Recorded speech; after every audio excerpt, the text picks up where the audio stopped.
Hey everyone, welcome back. If you're watching this, you're probably thinking about retirement, or maybe you're already there, and wondering how to keep your finances solid without the stress. Am I right? Let's face it, retirement should be a time to relax and enjoy life, not worry about money. But let's be honest, sometimes those worries creep in. Have you ever caught yourself thinking, did I save enough? Or maybe, how can I make sure my money lasts as long as I do? If so, you're definitely not alone, and that's exactly why we're here today. Here's the good news. You don't need a finance degree or $1 million in the bank to feel secure. What you do need are a few simple, smart strategies, things you can start doing today to keep your finances strong and your peace of mind intact. In this video, we'll walk through 5 practical money moves that can help you stay in control after retirement. No jargon, no confusion.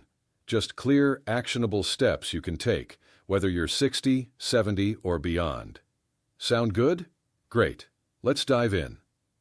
Let's start with something you might not expect, your budget. Now I know what you're thinking. Budgeting? That's for people still paying off student loans. But hear me out. Retirement isn't the end of financial planning. It's a new chapter. And just like you wouldn't drive cross-country without a map, you don't want to navigate retirement without knowing where your money's going. The first step? Get crystal clear on your income and expenses. Think of it like this. Your pension, Social Security, retirement accounts, and any part-time work. They're your financial engine. But to keep that engine running smoothly, you need to know how much fuel you're using each month. Sit down with your bank statements, retirement account summaries, and any bills you pay regularly. Jot down every source of income and every expense, big or small. That daily coffee run? The monthly streaming service you rarely use? Yep, even those count. Now, here's where it gets interesting. Once you've got everything laid out, divide your expenses into 2 buckets, needs and wants. Needs are the non-negotiables, housing, groceries, utilities, medications. Wants are the things that make life fun but aren't essential, dining out, hobbies, travel. Don't worry, we're not saying you have to give up all the good stuff. This isn't about deprivation, it's about intentionality. For example, one of my neighbors, Mary, retired at 65 and used to spend $400 a month eating out. When she broke down her budget, she realized she could cut that in half, pack her lunch instead, and still enjoy a nice dinner out once a week. That small change freed up $200 every month, money she now uses for her grandkids' birthdays or a weekend getaway. See what I mean? It's not about sacrifice. It's about making room for what matters most to you. Here's another tip. Review your budget regularly. Quarterly works for most people. Life changes, and so do your needs. Maybe you downsized your home, or your medication costs went up. A quick check-in helps you stay ahead of surprises. And don't forget to factor in seasonal expenses, like holiday gifts or summer travel. Set aside a little each month so those costs don't catch you off guard. Oh, and if spreadsheets make your eyes glaze over, don't worry. There are apps designed specifically for retirees to track spending without the headache. Tools like YNAB or even a simple envelope system with cash can work wonders. The key is finding a method that feels manageable and sustainable for you. All right, let's talk about something that weighs on a lot of retirees. Debt. Now, I get it. Debt isn't exactly a fun topic. But ignoring it won't make it disappear. In fact, tackling debt head-on could be one of the best decisions you make in retirement. Here's why. Every dollar you spend on interest is a dollar that could have gone towards something you actually enjoy, like that grandkid's soccer game or a family vacation. Start by listing all your debts, credit cards, mortgages, car loans, medical bills, then rank them by interest rate. High-interest debt, especially credit cards, is like a leaky faucet, slowly draining your wallet. Those rates can be 18%, 20%, even higher. So focus on paying off the highest-rate debts first while making minimum payments on the others. This is called the avalanche method, and it's a powerhouse for saving money over time. Take John, a retiree I spoke to recently. He had 2 credit cards, one with a $5,000 balance at 19% interest and another at $3,000 with 12%. By putting his budgeting savings toward the 19% card first, he knocked it out in 10 months and started channeling that money to the next one. Within a year, both were paid off, freeing up over $300 a month. That's $300 he can now spend guilt-free on his passion for gardening or his weekly poker games. Doesn't that sound better than handing it over to the credit card company? Now what about bigger debts, like a mortgage? If you're still paying one off, consider whether it's worth refinancing. Rates have been historically low in recent years, and even a small drop could shave hundreds off your monthly payment. Just be sure to factor in closing costs and how long you plan to stay in your home. Sometimes it's better to stick with what you've got. And here's a hard truth. Avoid taking on new debt whenever possible. That shiny new boat or luxury cruise might seem tempting, but financing it means locking in years of payments and interest. Instead, ask yourself, can I afford this without borrowing? If not, maybe it's worth waiting or finding a more affordable alternative. Trust me, the freedom of living debt-free is worth it. All right, we've covered budgeting and debt, two foundational pieces of the puzzle. But here's the exciting part. Once you've got those under control, you're in a powerful position to make your money work for you rather than against you. And that brings us to our next point, which we'll explore in the next part of this video. So, if you're ready to learn how smart investing, even on a retiree's timeline, can give your finances a boost, stick around. We're just getting started. Together, we're building a roadmap to financial confidence in retirement, one step at a time. You've got this, and I'm right here cheering you on. All right, let's pick up where we left off. You've got your budget dialed in, and you've tackled that debt. Two huge wins already. Now it's time to talk about something that might feel a little tricky, but is absolutely vital. Making your money work for you, even in retirement. I'm talking about smart investing. Now before you roll your eyes and think, investing, isn't that for Wall Street types? Stick with me. This isn't about high-risk stock trading or chasing the next hot crypto trend. It's about protecting what you've worked so hard for and letting it grow safely, so you can enjoy the freedom you deserve. Let's start with a simple truth. Retirement doesn't mean you stop investing. It just means you invest differently. When you're younger, you might lean into stocks and growth because you've got time to ride out the ups and downs. But now, stability becomes your best friend. Think of your portfolio like a garden. You've planted the seeds, nurtured them, and now you want to harvest the fruits without pulling up the roots every time a storm rolls in. So what does safe investing look like? Picture a balanced plate of food, various colors, textures, and nutrients. Your investments should be the same way. Diversification is key. Spread your money across different types of assets, stocks, bonds, real estate, maybe even dividend-paying companies that send you a steady paycheck in the form of quarterly checks. The goal isn't to get rich quick. It's to outpace inflation and keep your savings from shrinking over time. Take my friend Clara, who retired at 68. She had most of her money in company stock from her career. When the market dipped, she panicked. We adjusted her portfolio to include more bonds and index funds that track the broader market. Over time, she started earning consistent returns without sleepless nights. She even added a small portion to a bucket list fund, a little play money for travel and fun, because life's too short to live in fear. Now here's where many retirees get tripped up: withdrawals. Yep, even how you take money out of your accounts matters. Imagine your retirement savings as a three-legged stool. One leg is your Social Security or pension. Another is your tax-deferred accounts, like traditional IRAs or 401ks. The third is your Roth IRA, where withdrawals are tax-free. Pulling from these strategically can save you thousands in taxes over time. For example, if you take too much from a traditional IRA in a single year, you might push yourself into a higher tax bracket.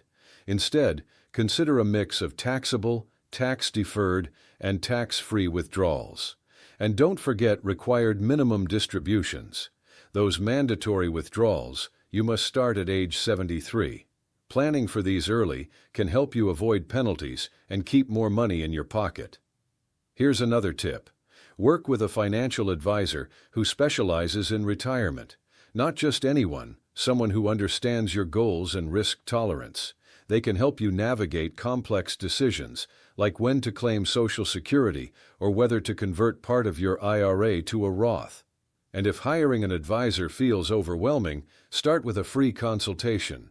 Many offer a one-time review to help you get your ducks in a row. All right, let's shift gears to something that keeps a lot of retirees up at night: healthcare costs. Now I know what you're thinking. I've got Medicare, so I'm covered, right? Well, not quite. Medicare is a lifesaver, but it's not all-inclusive. There are gaps, big ones. Think deductibles, copays, and that pesky Part B premium that comes out of your Social Security check every month. And let's not even talk about prescription drugs yet. Here's the thing. Healthcare is often one of the biggest expenses in retirement. A recent study estimated that the average couple retiring at 65 might spend $300,000 on medical costs over their lifetime. That's not a number to ignore. But here's the good news. With a little planning, you can avoid getting blindsided by these costs. First, understand your options.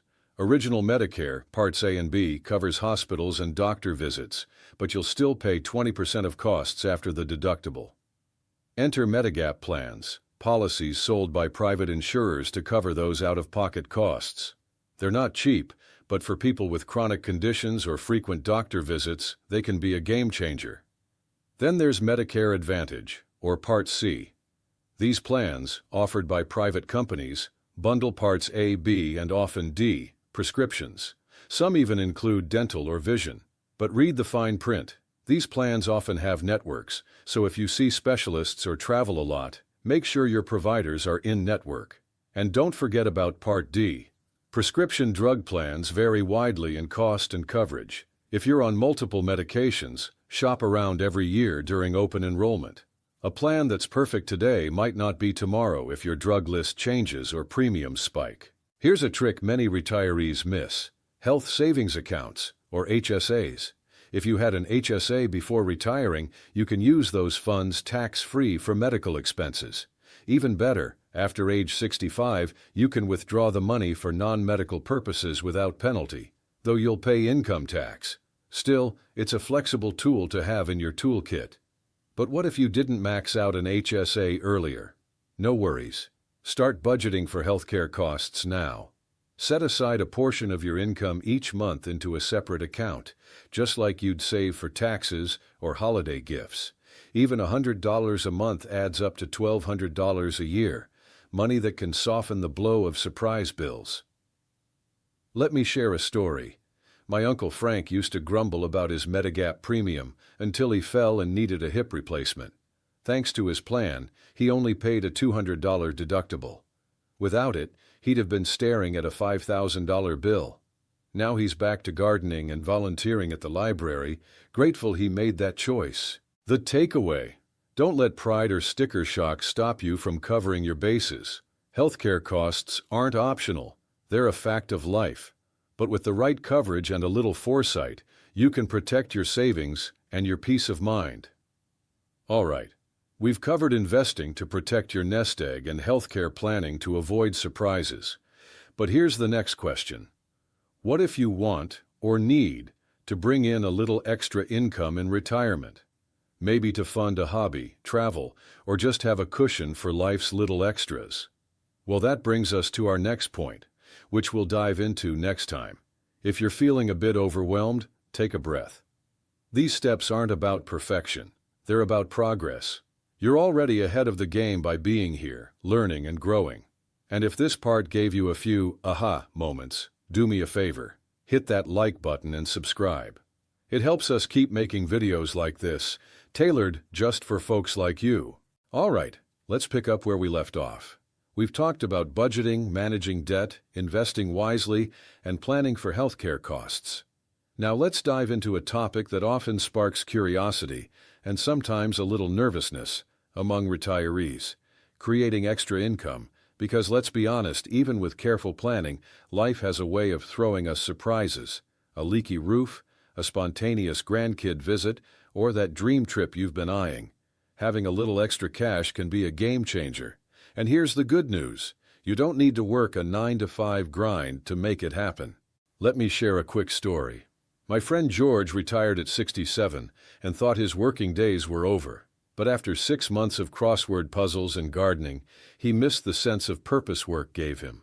So, he started tutoring kids in math online, something he'd done part-time for years. Now he earns $1,200 a month, enough to cover his travel hobby and still donate to his favorite charity. The best part?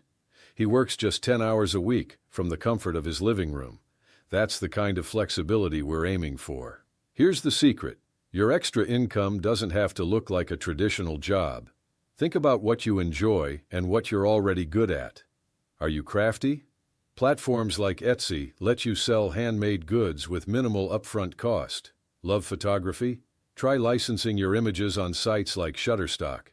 Even renting out a spare room on Airbnb can generate steady income, though be sure to check local regulations first. But what if you're starting from scratch? No worries. Many retirees find success in part-time roles that offer flexibility and social interaction. Think driving for Uber or Lyft during peak hours, working at a local bookstore, or even becoming a virtual assistant. Sites like FlexJobs curate remote opportunities tailored to part-time availability.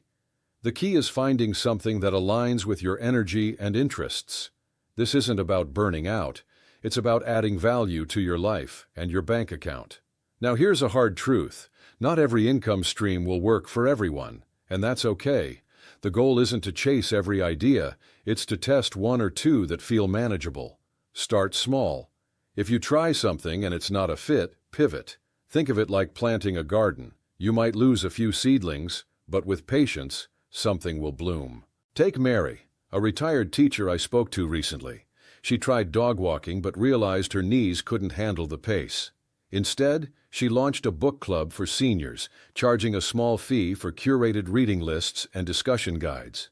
Now, she makes $500 a month with zero physical strain. That's the power of adapting to your strengths. All right, let's shift gears to something that might not be as exciting but is crucial for long-term security: estate planning. Now, I know what you're thinking. Estate planning. That's for people with millions, right? Not true. Whether you've got a modest savings account or a larger portfolio, having a plan ensures your wishes are honored and your loved ones aren't left scrambling. Start with the basics: a will, power of attorney, and healthcare directives. These documents outline who manages your affairs if you're unable to, and how your assets are distributed. Without them, the state decides, and that rarely lines up with your vision. Then revisit beneficiaries on retirement accounts and insurance policies. Life changes, marriages, divorces, new grandchildren, and your paperwork should reflect that. I can't tell you how many people forget to update these and leave unintended heirs behind. Here's another tip. Consider a trust if your situation is more complex. Trusts can help avoid probate, reduce taxes, and protect assets for heirs. For example, if you have a child with special needs, a special needs trust ensures they receive support without losing government benefits. Work with an estate attorney to find the right fit. Many offer flat-rate packages for basic plans. And don't forget to talk to your family. I know it's not easy discussing money and mortality, but silence can lead to stress later. Share where your documents are, who your advisors are, and what your wishes are. It's a gift to your loved ones, a roadmap that eases their burden when the time comes. Let's take a breath and recap what we've covered so far. We started with budgeting and debt, getting clear on where your money goes and cutting costs that don't serve you. Then we talked about investing in a way that prioritizes stability, followed by healthcare planning to avoid surprise bills. Next, we explored creative ways to boost income without sacrificing your freedom. And finally, we addressed estate planning to protect your legacy. Notice a theme? It's not about perfection, it's about intentionality. Every choice, whether it's trimming a subscription, adjusting your portfolio, or starting a part-time gig, adds up to one powerful outcome: control. Control over your money, your time, and your peace of mind. Before we wrap up, I want to share something personal. Last year, my dad passed away unexpectedly. Sorting through his affairs was tough, but because he'd planned ahead, we knew exactly what to do. His will was updated, his accounts were organized, and he'd even written letters to each of us. It didn't erase the grief, but it eased the chaos. That's the power of preparing while you can. Friends, financial independence isn't about having all the answers. It's about asking the right questions and taking small, steady steps. Whether it's reviewing your budget once a quarter, talking to a financial advisor, or simply sharing your goals with a loved one, you're building a safety net that lets you live fully today and rest easy about tomorrow. Now I'd love to hear from you. What's one step you'll take this week to strengthen your financial independence? Drop it in the comments below. Let's learn from each other. And if this video gave you a few aha moments, hit that like button and subscribe. It means the world to me and to our growing community of retirees who refuse to let money stand in the way of joy. Here's the truth. Aging isn't for the faint of heart. But with a little planning, a dash of creativity, and a commitment to staying in the driver's seat, you can make these years the richest of your life, financially and emotionally. You've earned this. So take a deep breath, celebrate how far you've come, and keep moving forward. You've got this, and I'm right here cheering you on.